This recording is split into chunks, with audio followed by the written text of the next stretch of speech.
Hello, welcome to Tarot and Tea Tuesday.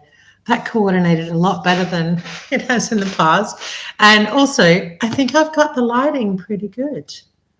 Yay, because my other light broke. Anyway, enough of all of that. How is everybody? How am I? Because I'm not getting any live feedback from people. So I will, and I haven't had any questions. So let's just have a think about this last week that's gone by. Generally, I've done a few readings for people. Anyway, I've done a few readings for people that have been around just general themes, but what seems, and sometimes specifically to do with connections to other people, but relating to other people is coming up a lot, and how not just to other people, but just relating to aspects in our lives, circumstances that we're in or that we've put ourselves in, places that we find ourselves, the times that we live in, all of that level of relating that sort of spans beyond two humans connecting with each other. So I thought that was pretty interesting. And we've had sort of a building up of the moon, the waxing phase of the moon. I think we're in the first quarter now, or just after. We've got the sun in Aries. So I feel like there's a lot of that influence of Aries being the first sign in the zodiac. So there's a lot of that, like, who am I within the situation, the situations that I'm in, or the spaces that I'm in. So that view, personal worldview kind of perspective going on. Where I am, it's the beginning of autumn. So we've had some cooler, oh, hey, hi, Kelly. Definitely who I am. Yeah. So there's a big feeling of that. I read somewhere something about how the Aries sort of relates to the spring and the beginnings of things like in the Northern Hemisphere, but we're experiencing winter. So for me, it's more, and we're experiencing autumn. And for me, because I'm an autumn baby and I love this time of year, it is like a beginning for me, but it's the Witches' New Year is also a fall festival, autumn festival. And it's that thing of, and it's a theme coming up in my book club tonight, that what's the ending and what's the beginning. It's just that cyclical turnover of things. And it's more apparent for me during autumn when,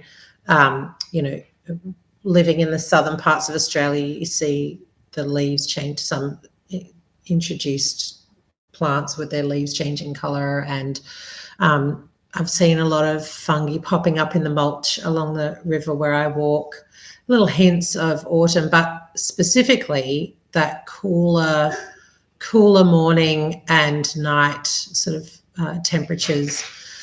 It's that beginning of contracting into winter. So for me, when I think about that Aries, who am I? It is that, like, we are starting to be drawn in deeper into ourselves at this time of year anyway, seasonally. And that Aries atmosphere or Aries season adds to that too. So that's what I've been thinking about a bit lately, is that's probably a big influence on people questioning how they're relating to other and to the world around them. We have currently, the moon is in Leo. So we've got 2 fire things going on. I think moving into Virgo maybe later today. I don't know, maybe tomorrow. But I always think I have a few of my own personal associations with Leo. I've had some really amazing, confident, successful Leo people in my life that I've looked up to over the years.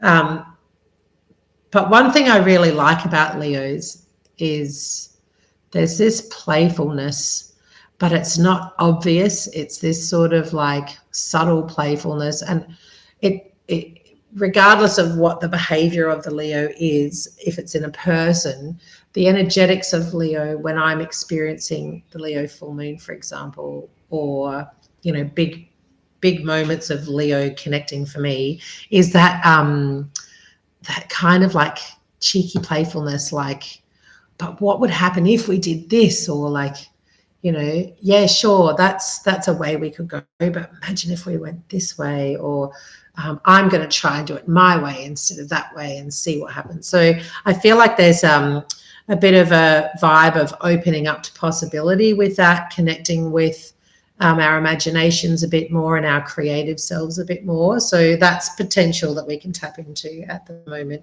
So I guess when I'm thinking about the general vibe of people around me in the last week and the readings I've done in terms of relationship, being in relationship to other, I think I want this reading to be more about, if I'm tapping into moon and sun, I want this reading to be more about relationship to self, bringing it back to relationship to self. So that's our question, thanks to me. I am drinking coffee, but I also, the tea today is clary sage. Oop, there's a big chunky leaf right there.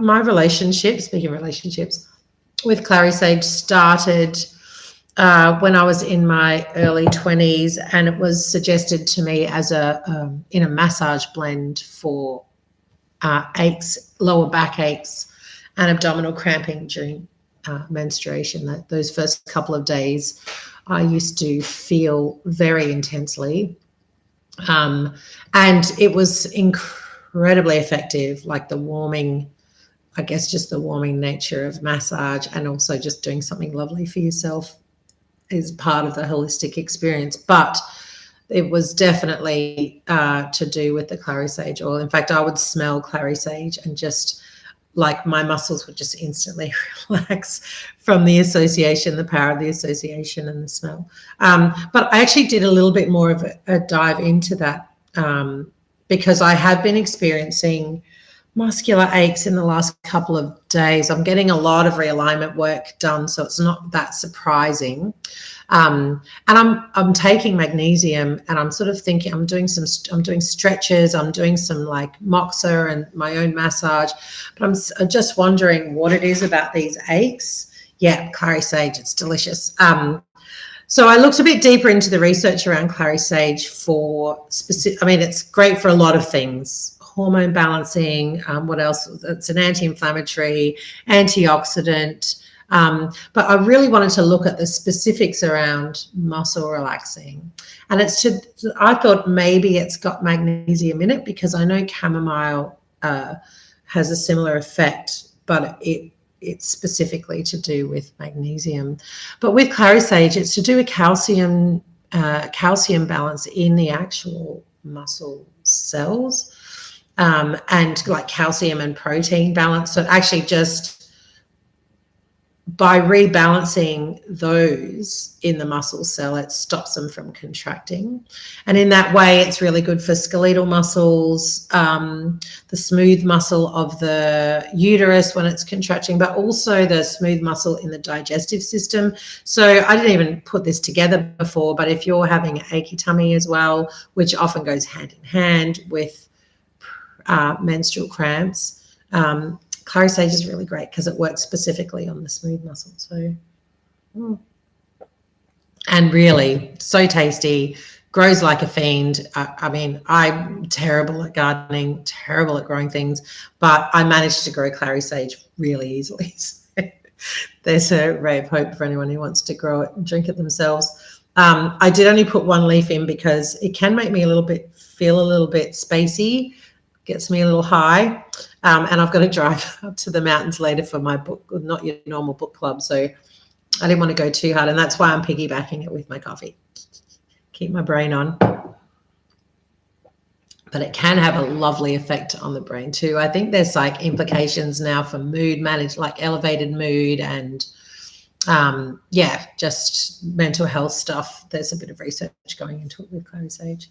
So there's our tea. And so I dug these tarot out the other day, and I, for the life of me, could not remember what they were, where they came from. They're cool. And then I've managed to find the book, because usually the book that goes with them helps me figure it out, but I never store them together because I have all my tarot in a trunk and then I have a bookshelf. And because usually I don't use books when I'm doing reading specifically, but I might look at the books just for my own benefit, or every now and then just, match them up together for a bit of deep learning. But yeah, I couldn't find anything, and I've had them sitting on my table for a while.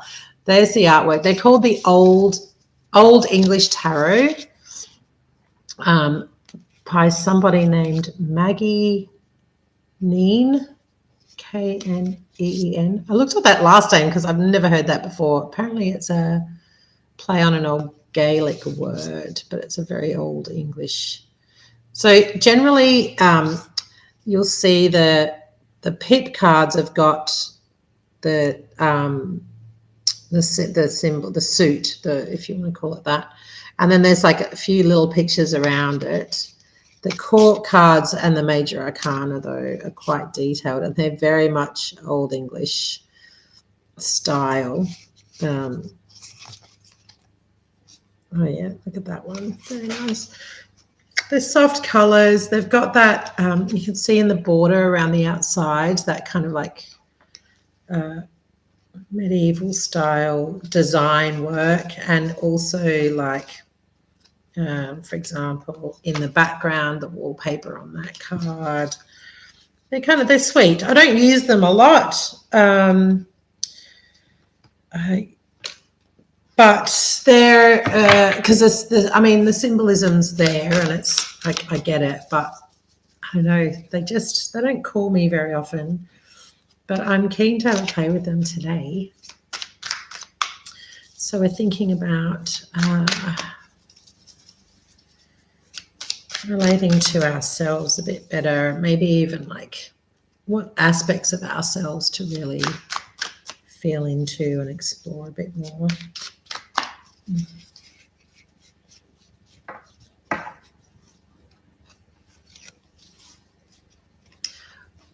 The Queen of Batons, which is like the wands. Where are we? Oh, there's a tiny wallpaper. Look at the baton. It's got, I wish it is a little bit blurry, but it's got these little viney bits growing out the top. It's alive, like it's often with staffs. Yeah, I've just been ticking over in my head now that the symbol of staffs or wands or batons is always that piece of dead wood that's been repurposed into something like a walking staff, a magic staff, a wand or baton for beating something or someone. But this has got what looks like life coming out of the top of it. I kind of like that. I don't know if that's the case for all the baton. Let me just have a quick look at that. Because like I said, I don't play with these. Oh yeah, so they do it in, actually not all of them, but in the king card. So maybe it's for the court cards. The court cards so the pit cards are sort of like, they're ace to 10, and they're like the situational cards. They're the things that are going on. And then you've got the major arcana, which is like the overarching life themes that can come up. The court cards are aspects of ourselves that we can draw onto. They're very, very much connected to human personality and psychology. So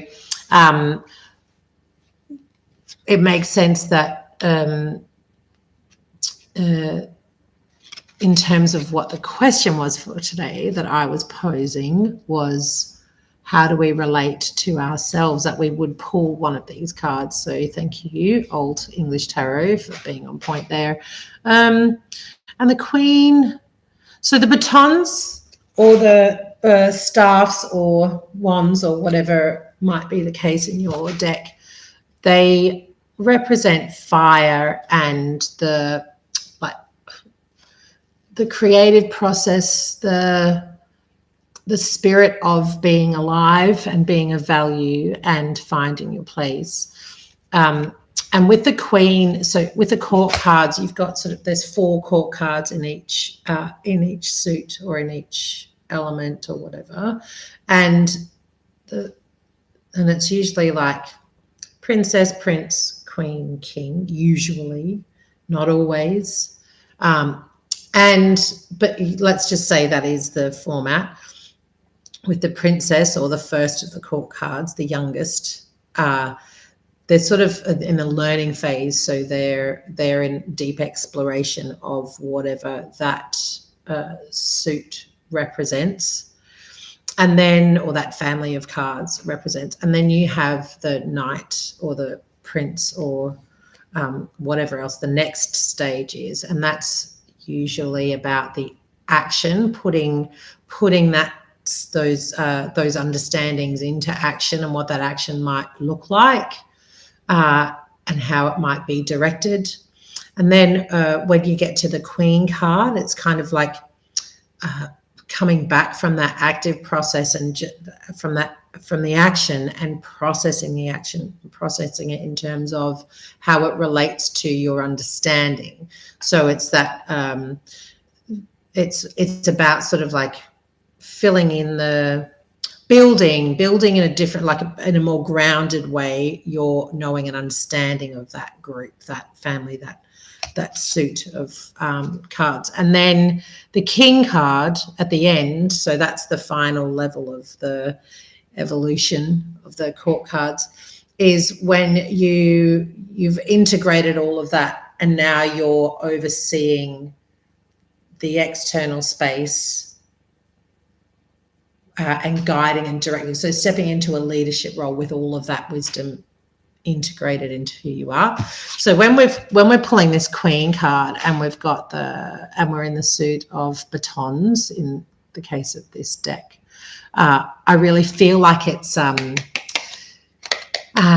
we've had fire. So this suit relates to the element of fire, and we've got a fire sign for the sun, Aries, and we've got a fire sign for the moon, which is Leo. And I've always seen the Queen of Wands or batons or whatever as a Sagittarius kind of energetic. So I feel like it's really it's asking us to really get into that fiery, spirited side of ourselves and try to look at what we've learned in terms of how we create and what choices we make in terms of enlivening ourselves and our situations, our imaginations, our playful nature, like what brings us joy, but also keeps us feeling like we're pushing the edges of who we are and how we are. I feel like this card is really saying, and we've got the moon's building up to full as well. I feel like we need to do something very, as we're moving towards full moon, which probably will be next week. So over this next week, do what makes you feel excited, what brings you joy. Find things that you're passionate about to fill your days with. And also we have to obviously get on with the not so spirited, passionate, creative things as well. But it's about drawing attention to that other side of how we should be relating to the world around us as a way of, like, that creative aspect, that spirited aspect. We need to be sort of focusing more on that than the sort of more earthy, mundane processes of, work and feeding yourself and keeping your house in a state that you want it in, and, and focus more on the, the fun, joyful, creative, imaginative processes, not take away from the other, but just like bring it more into balance as the moon gets big. And I think in that way, where we're going, we have to essentially be drawing from more of an understanding of who we are. And if you check in with yourself, like, so if you're over focused, if you're always focused on like keeping your house clean and going to work and getting your washing done and making sure you tick all the boxes of everyday Western capitalist democratic society living, ticking all the boxes that we're supposed to tick, there is a certain sense of accomplishment with that, but it's less about, often, not always, but often it's less about who we are and more about how we work in the bigger system. Whereas this card is saying, no, do that, because that might be part of our survival. tactics, but also make sure you've got other boxes to tick, like have I laughed today? Did you know laughing stimulates the vagus nerve, and the vagus nerve is a massive part of how our gut and our brain communicates and brings us like the neurotransmitters that make us feel happiness and satisfaction and motivation and all of those things. So just laughing can stimulate that vagus nerve. Have you laughed today? That's one thing that the Queen of Batons might ask us. She might also say, you know, did you take time to play in the last 24 hours? Did you dream a little bit? And what did you dream about? I think it's, did you, you know, what are your instincts telling you should be doing, you should be making, which direction is calling you and pulling you and exciting you? What things are invigorating your spirit? That's where we need to be putting our focus over the next week. So there we go with a red lusty cape on, and her baton with vines coming out the top, wiggly, wormy vines. Thanks, Queen of Batons. Thanks, Clary Sage. I feel like you're going to add to the whole process too. And have a great time. Nice to see you on the chat, Kelly. And I'll be back next week. Have a good one.